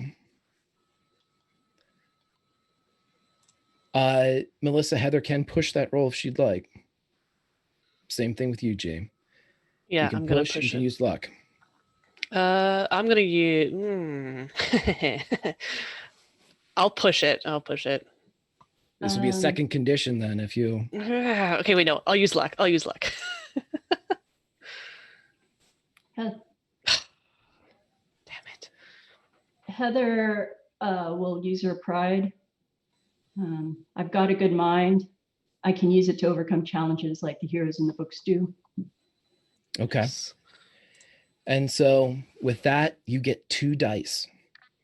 You can give them to any of your friends whenever you need. And you know what? You used your pride. I'm giving you 4 dice because that would be the equivalent. So you have 4 dice to give to any of your friends should they need them. Okay. As you open up the door, Ricky, and go inside, what was your investigate roll? 0? You open up the door and step inside, Ricky, and you almost twist your ankle as you see one red sneaker that's kind of on its side, and you step and kind of move almost like twist your ankle as it takes the floor out from you for a second. And there's glass in this area as well as it crunches and cracks. Everyone else roll me and investigate as well. The sneaker's extra large. Like No. a clown shoe. Everybody, as you look around, you see this shoe lying there. You see another one a little further into the store. And JD, as you kind of move and you all are still close together, I'm not pushing you away from each other. You're still within 10 feet. JD, you see a walkie-talkie on the ground. And you see written in tape along the back of it, beatbox. I'd pick it up, I think. And I'd look at it, kind of like mess with it to see if anything comes from it. It's pretty easy to find the power, and when you hit Yeah. it, you realize it still has battery power. Okay. And I might whisper. I don't know how loud it is, and I don't want people to know we're here. So I'm gonna switch back off. I'm gonna put it in my backpack. Okay. Yeah. You have it now. You can even put on your inventory a Michi Talkie if you would like. I would like. Also, JD, since you had the most in investigate, you hear the twinkle of crystals from the back of the store off into the rows. Guys, be quiet. There's something in the back of the store. That's where Miss Maggie hangs out. Yeah. And this isn't from the back of the store. This is from like off to the side where all the stacks okay. of books are. Yeah. Okay, Just okay. sorry, I didn't make that clear enough. Do we hear anything other than the crystal sounds? As soon as JD kind of brings it up and you kind of refocus your ears for that, you can hear that slight clink of crystals. Chris kind of pulls closer to the stacks. That's her. It's Miss Maggie. Shh. Quiet. What's going on? What went on in here? Like the broken window? Whose shoe is this? And that really weird looking walkie-talkie? I think it ate someone. Can we tell it's a kid's shoe? Smaller. Everyone roll empathize for me real quick. Where's empathize? There we go.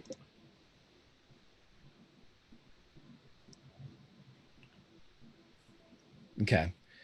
So it looks like Scarlett and Heather, The two of you are the ones that see Chris bolt. You see him start running towards the back of the stacks, deeper into the paperback exchange, and you hear him yell out, "I'm here, Mags, I'm here!" Chris, wait, come back! You see him, he looks behind you, "Come on!" And he rounds a corner. Heather runs after him. We need to stay together. Yeah. Come on, guys. Yeah, she's gonna run after him. Scarlet, yeah, since Scarlet and Heather were the ones that noticed this, I'll take move rolls from Scarlet and Heather.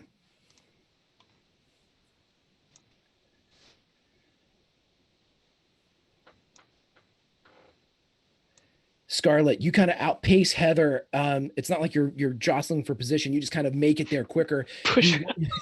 That's like roller derby. You check her into the wall like hockey. You come around the corner and you see that Chris has stopped and he's kneeling down, and he looks and he touches something on the ground and looks up at you, and on his fingers the tips are red. And he's just bawling his eyes out. "We gotta hurry." I'm gonna look over, like put my hand on his shoulder and look over and like see what he's touching and looking at. At the need for a roll, it certainly looks like blood. And it's just a pool of blood on the floor. It looks like Okay. like it's not a pool. It looks more like a trail. You see kind of like a Okay. long, like several dots kind of going back deeper into the stacks, and another without a need for a roll. You didn't realize the paperback exchange was quite this big. It's not a place where I would have normally gone. Are Ricky and JD caught up with us? Yeah, everybody kind of runs up and they would see this. I think we established this before. Heather, you're the only one that really comes in here. Heather and Ricky, you read a lot as well too. Or Ricky and I'm sorry, JD and Heather read a lot. So you two would be more familiar with the paperback exchange. This is the paperback exchange. You notice and recognize the books in the section, but it's, from what you're currently looking at, 20 times bigger than what you remember it.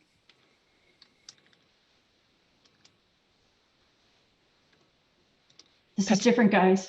It's weird. I think it's not this big normally. Yeah, there's too much space. I don't know how to explain it, but The Things the that blood, say it's the same, but it's not. the blood goes off in that direction. We should. That's a, like, guys, there's blood. Like Heather said, like she's gonna point down where it goes. Chris, come on. And she's gonna put her like arm underneath his armpits and like lift him up. Thank Come on, you. we have to stick together. You can't run off like that. Yeah, and then I'd be like, Chris, just hang with me. Okay. Stick with me. And he comes back and he almost like he puts his hand on your shoulder and just like grabs the material beneath, almost like he's, you know, he's not taking your hand, but it's almost like he's like binding himself to you.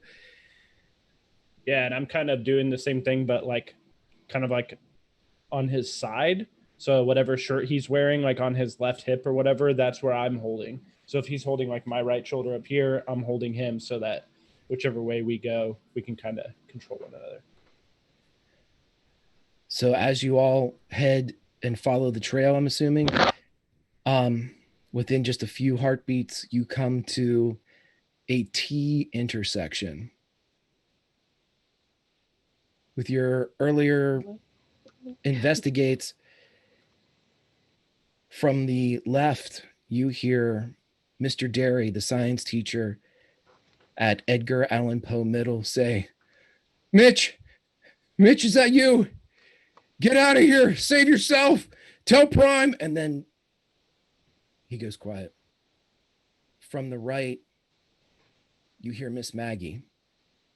Rob. Oh no. Rob, run, honey. Don't stay here. Run. It's no time anyway. It almost has me. And JD, you feel Chris pulled to the right, and he looks at you. We gotta go. We got to go help Mr. Derry. But what about Maggie? He's our teacher. She looks back and forth. Okay, flip a coin. We'll go one direction, one first, and get them first, and then we'll go the other direction. But we gotta hurry. Okay. She's gonna fumble in her pockets, pull out a quarter. We gotta save Maggie, Chris says as he starts to pull in the right direction, JD. Yeah, I think Who's JD Mitch? kind of lets him. Who's Like, Mitch? I don't know. And then I kind of like, come on, let's just Chris. And I'm just kind of like letting Chris kind of take. I think JD has more of an affiliation for Maggie than Derry, so he's just going that way. Okay, but we're gonna go to Mr. Derry afterwards, right? Right after. Yeah, we're gonna save both of them. Don't worry. Everybody on your Spotify playlist, if you would just go ahead and yeah, let's play Battle of Evermore. That sounds about right for right now. As you run to the right, JD, you and Chris are still kind of locked together as you're running and leading, as Chris is pulling and trying to get there. You enter into a large area, maybe 20, 30 feet to a side, and it's square, all ringed by the open faces of bookshelving. And as you all run in kind of into the room, into the square itself, you see on the far end, maybe 30, 40 feet away, a large, almost like it's a swirling mirror. And there are pages and books that are laid out like a blanket on the floor. And the pages ripple like a worm or a centipede. And these books, on top of them, you see Mr. Derry. Scarlet, you see your dad. You see a man that probably none of you know, but whose name is Carl Baker.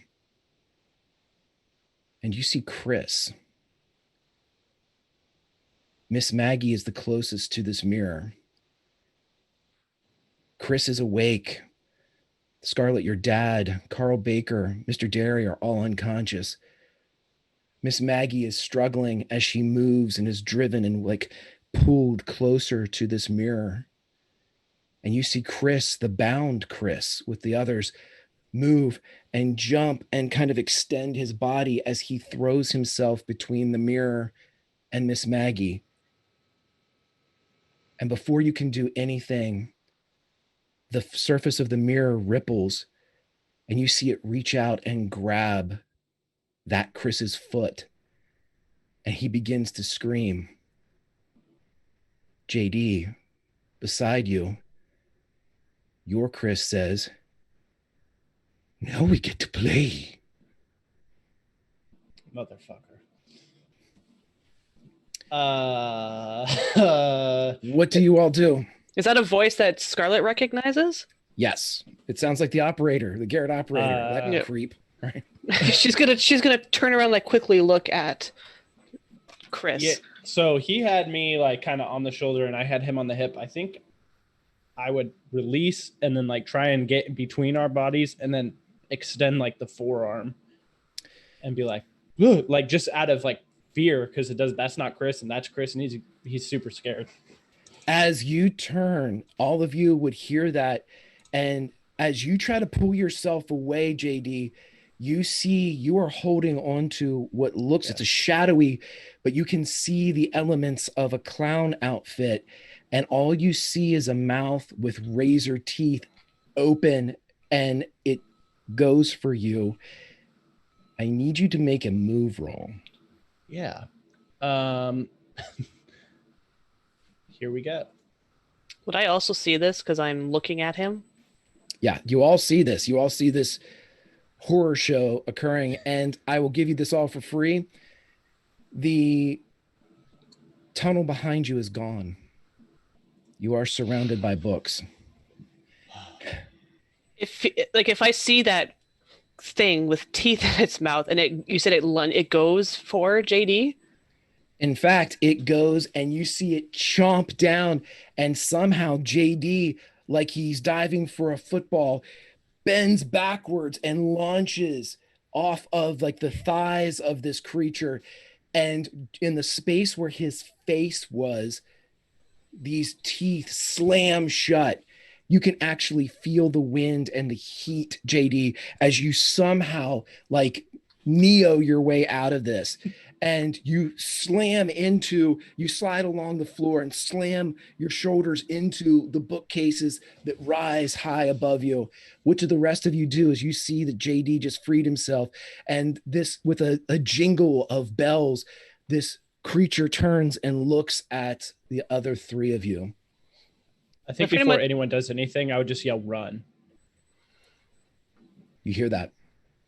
My first instinct was as soon as JD throws himself back, Scarlet is like implementing like a blocking move on him to try and shove this creature away.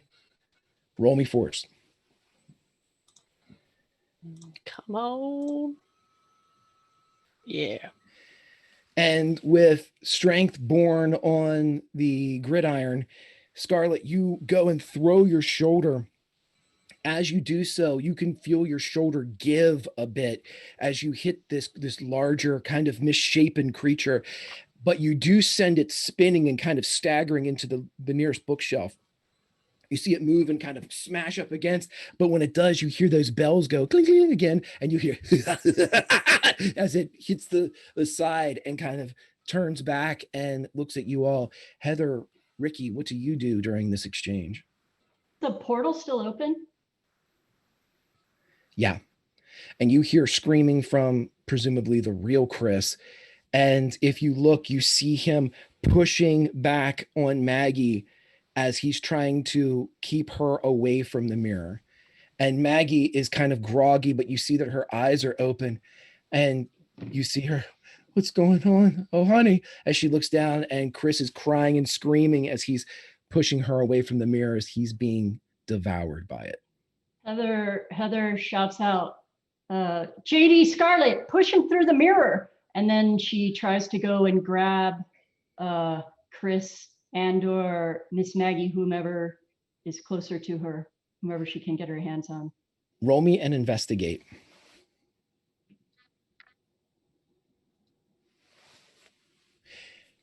With 2 successes, exactly what you needed. And restart Battle of Evermore, everybody. I want subtle, sinister. As you get closer to Miss Maggie and the kind of trail of unconscious people, Scarlett's dad, Mr. Baker, Mr. Derry, Chris, and then Miss Maggie in the next one, you realize that this floor of books begins to become extremely unstable. And as you're still 15, 20 feet away from them. When you step, it's almost like you're stepping in water, and you see your foot, ankle, calf go up before you pull your leg back. And when you pull it back, it is drenched in blood. Can I reach them from here? No? Not in this direction. But you see Miss Maggie looks up, and those eyes that have helped you pick out books for as long as you can remember, meet yours. And let's put a pin in that as I ask Ricky what he wants to do. When Chris appeared as the real Chris and this creepy Chris showed himself, Yes. Ricky would have remembered the note that we needed Chris's help and would have gone to try and grab Chris and pull him away from the mirror. Okay, you roll me and investigate too. But what I'll do is I'm going to give you a plus because Heather's already, you can kind of see peripherally. Third Michigan. I love that. Okay, as we're going to give this to you as you see and can feel the instability of the floor. It's almost like these books and pages that are moving and organic on their own and carrying these people into the mirror are acting both as they're like floating on top of you don't know what the depth is, but it's whatever it is, it's a body of water. Instead of water, it's blood. And you're able to pull your own foot back as it's dripping with this incredibly dark maroon burgundy. Is there a pile of books that we could stand on? There are, Because everyone else is sitting on a pile. yeah, they're about 20 feet away from you, kind of on like a book conveyor belt. Then you've got 20 feet of book quicksand. And around you in this square are stacks and stacks of books.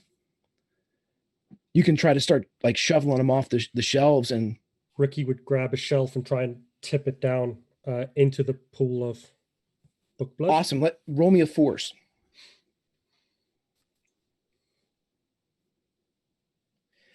And that is exactly what Ricky does, as Ricky, with a feat of superhuman farm-born strength, grabs one of the big racks. These racks never existed in paperback exchange, but somehow pulls it free, and the books begin to, as it reaches a point, a tipping of no return, and you slam it down, and you see the splash of blood, and all of the people that are on the conveyor belt being drug in, you see them all kind of loll like they're surfers, missing a set as they kind of float, but they remain unconscious. And Heather, as you look and see Miss Maggie, she locks eyes with you and she says, Heather, everything you've ever read, every tear you've cried for the characters in your tales, look to the books. Look to the books. Tell them all to look to the books. And you see as paper comes up and covers her mouth, and over in the corner up against the wall, you see that creature say, no, we'll have none of that.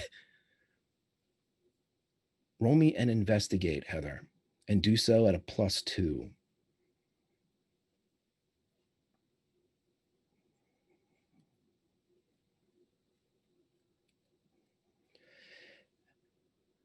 When you look at your feet, you see a copy of Alice in Wonderland, and there's something sticking out between the pages, something big. I reach down and pick it up. The rest of you see as Heather reaches down, grabs the book and the item that is sticking between the pages, and like a hero of legend, pulls forth the Vorpal blade. And as she pulls forth the Vorpal blade, you all hear 1, 2, 1, 2, and through the Vorpal blade went snicker snack. Heather turns around, blade in hand, and swings it at the monster in the corner. Let's put a pin in that. Roll me and investigate Ricky, roll me and investigate JD, and roll me and investigate Scarlet. You want to succeed on these. Can I use my pride? You sure can.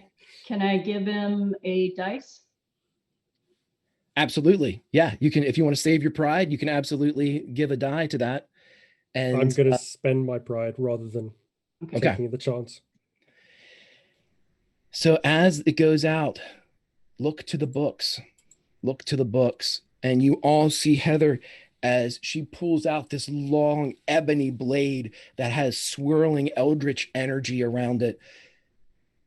Scarlet, you look down and you see that there is a book. Its front kind of faced on the ground. It must have fallen off the stacks when Ricky pulled the shelving down, but you see that there appears to be some type of curved handle sticking out from between the pages, as if somebody stuck something in there. She's gonna crouch down and grab the handle, pull it out. As soon as you grab the handle, it disappears, and you feel around your waist a leather and oiled twin gun rig. This is the sandalwood guns of a true gunslinger, made from the melted metal of fabled Excalibur. And you have them slung low on your hips as both of your handles kind of rest in your hands. Ricky, again, as you are now kind of up to your knees in these books that you've kind of drawn and splashed from the bookcase, you see that there is something large, almost like a broomstick, that seems to be sticking out of one of the books. You can't even see the name of the book. It must be somewhere deep inside the pile. He will just grab the broomstick thing and just yank it out as hard as he can. When you pull out, and as soon as you touch on this wooden length, you are holding a bow in your hand with a quiver at your waist, shaped from the strongest yew, the longbow of Robert Fizztooth, also known as Robin of Locksley, also known as the bandit Robin Hood, is in your hands. JD, you hear, "Pick me up." Yeah, I'm going to do that. You're not sure what you're reaching for, Mm-mm. but you feel your hand curl around something, a band, and you hear in your mind, "One ring to rule them all, one ring to find them, one ring to bring them all, and in the darkness bind them." And you hold a band of pure gold in your hand.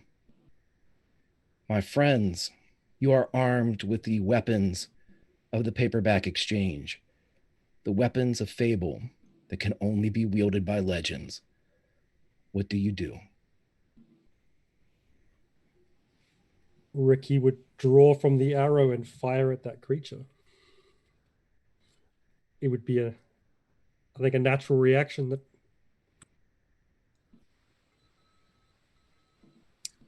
Melissa, you've already said that Heather Heather is in mid-swing already.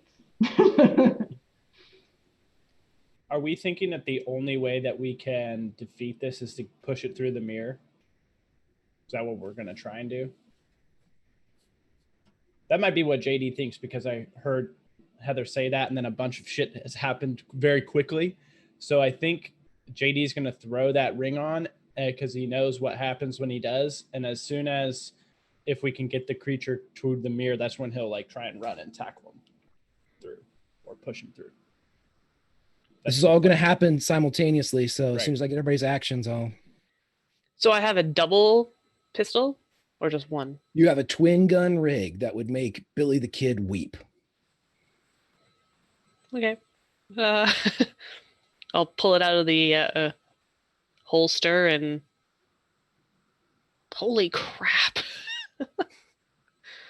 They are incredibly light in your hands, these twin guns, blue metal and fabled. I'm going to try and get Pennywise's attention and go, "Hey, ass butt." Okay, and then I'll point. Yeah, ass butt followed by lead, correct? Yeah. Okay, everybody, here's how we're going to play this. If you have a pride, you may use it now.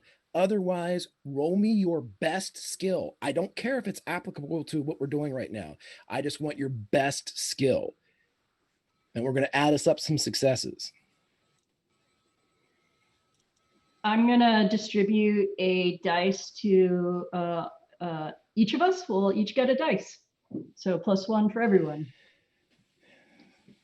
I already rolled, so how do you want me to do that? Just go ahead and re-roll again. Or just roll a d6. If you can just roll a d6 for me. If it's a 6, then we can add it to it.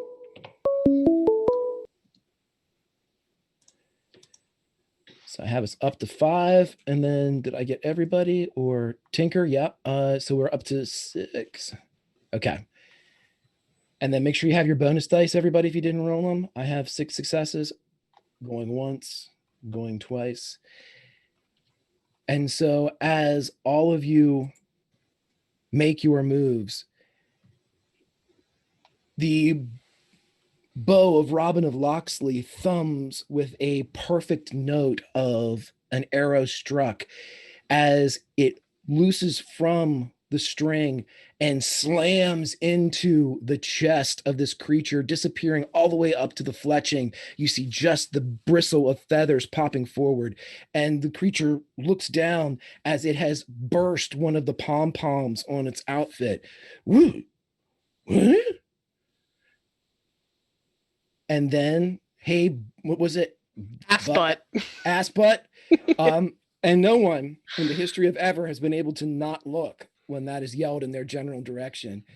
The creature turns and looks at Scarlet as a barrage of lead begins to rip through the curtain that is holding this creature together, as you see the burst of fabric that's coming out like party streamers from the back. Whee! As it's flying out the back of the outfit. JD, as soon as you put on the ring, the entire world around you goes gray black. And as you see this, you see the creature in front of you is more of an entity than anything else. It is darkness with eyes that toll and move throughout as these glowing orbs seem to reorient themselves. But you can, even in this state, see the damage that's being done from your friends, from the arrow. It looks like a beam of pure light from the blasts of the guns. It looks like firecrackers popping and exploding with silver. And then you see Heather strike. And Heather, as you come in and bisect the creature, JD, that's when you hit and kind of grab purchase on as you spin it towards the mirror. As it flies towards the mirror reaches out and grabs it. And in the real world, you would all see this clown as he's stumbling back, seemingly from a force that you can't see. JD, not there. He reaches and says, "You can play at this," grabs a book and jams his hand into it to grab something. And he pulls out just paper and he flips it around as he's being pushed into the mirror. And you can't see what the book is, but it's from Dean Koontz. And the clown looks and says, "Ooh, it figures." And he gets pushed into the mirror as it swallows him. And at the same time, Chris disappears into the mirror as well. As you see him get pulled, his hand pushing Maggie to the last, and the books stop, and the mirror continues to swirl. But you all see a pounding coming through, like a bubble, like something is ready to burst. And because of the corruption bars we received, the final one being something good, and because, unfortunately, we lost a legend,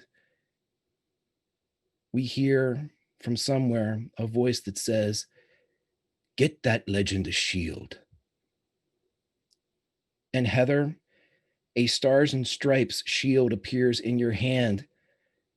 And as you bring the circle forward, the rest of your friends, Miss Maggie, the other fallen adults, you protect them from the blast as the mirror explodes. And then there is silence in the paperback exchange.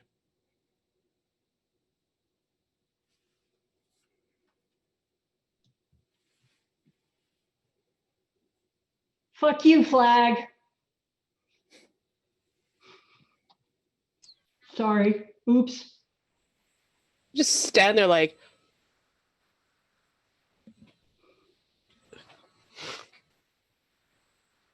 Chris. did we win? No, Chris. The mirror is still framed, and you can see that there is almost like a haze floating, as if somebody has thrown like talcum powder into the air, and it's still drifting down. And inside the confines of the mirror, you can see the hazy outline of Chris as he stands there. You can't make out his features. You can only see the Led Zeppelin 4 t-shirt, really, by its colors. And he says, "Thank you, my friends. Thank you for saving me.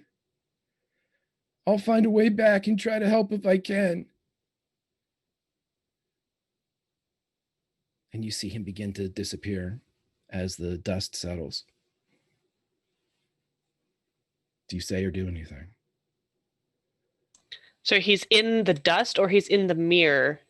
Both. The Okay. inside the border of the mirror is like dust floating, and you see him inside the dust. And as the dust disperses, so does. Yeah, like she'll like kind of tap on the mirror on the glass and like, we're sorry. Ricky would shout the last words that Van Halen said to what she thought was him was, "Thank you for," Van Halen says, "Thank you for being a friend." And you realize that he can't say anything back, but you see his hand go forward and you see a thumbs up as he floats away. We're going to cut to moments later. Mr. Baker, Scarlett, your dad, Miss Maggie, Mr. Derry, everybody is again in the normal paperback exchange, although there's still some damage through this whole area. It's quiet outside. You can hear traffic. When you all kind of go to the front to see what the condition is in Garrett, you are met with the exception of Maggie, the rest of them seem like they're waking from a dream. They thank you profusely. Scarlett, your dad, hugs you fiercely. And then it turns from gratitude and thanks to questioning what was that, what happened, to states of, what am I doing here? And Miss Maggie starts to turn to the other adults and says, don't worry, everybody. I think we might have had an accident, maybe another gas leak. And they all start kind of shaking their heads. Yeah, right, Maggie, right. And as the four of you look outside,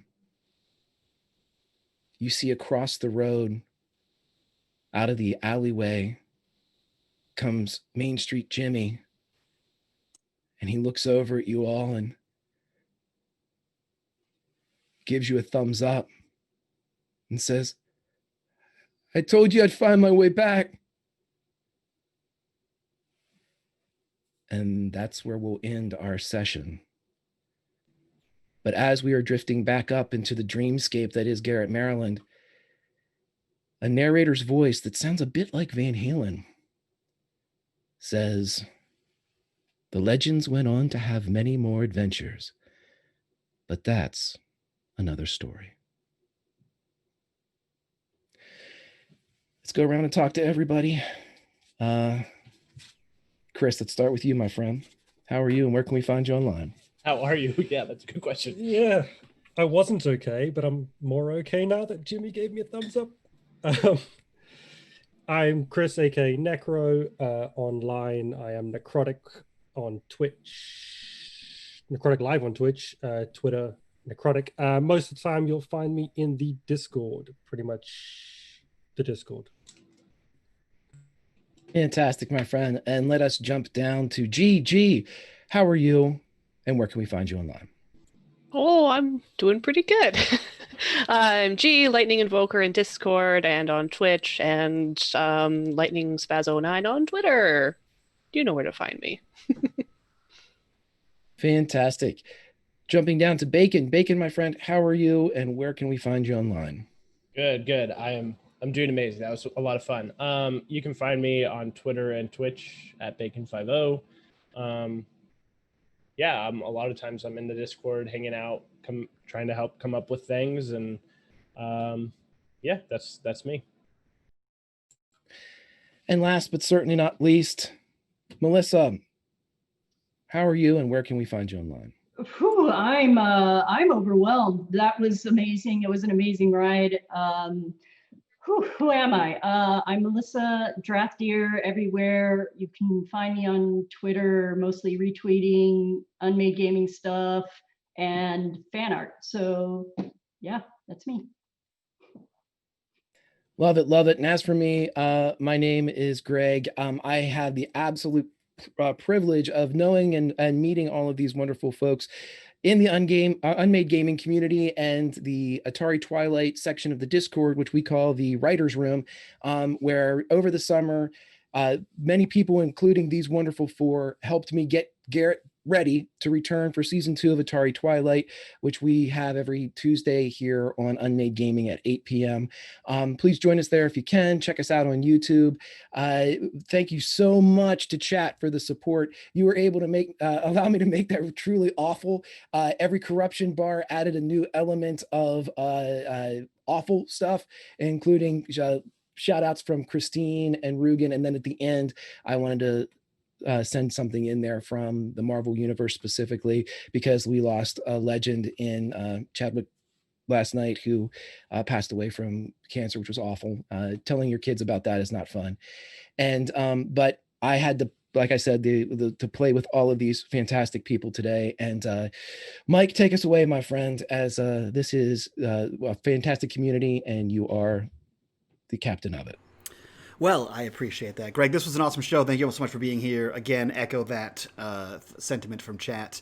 I just realized that I now have to follow that up with my own Tales from the Loop one-shot, so good. Also, Bacon, you are now required to keep up with the show because anytime the walkie-talkie goes off, you must know what it says. Yes. Because as was determined, Rob did not turn it off. And neither have you. Meaning every time we talk, you will hear what we're saying. So, you know, it's going to be your job to write that down for everybody. Got it. That being said, we're going to get out of here. We're going to do some after show business. If you guys want a part of that after show, check it out on Patreon. Join us in the Discord and stick around because in about 45-ish minutes, we're coming back for another one-shot of Tales from the Loop run by yours truly for our patrons. That being said, we'll see you in a little while. So from all this to you guys, bye-bye.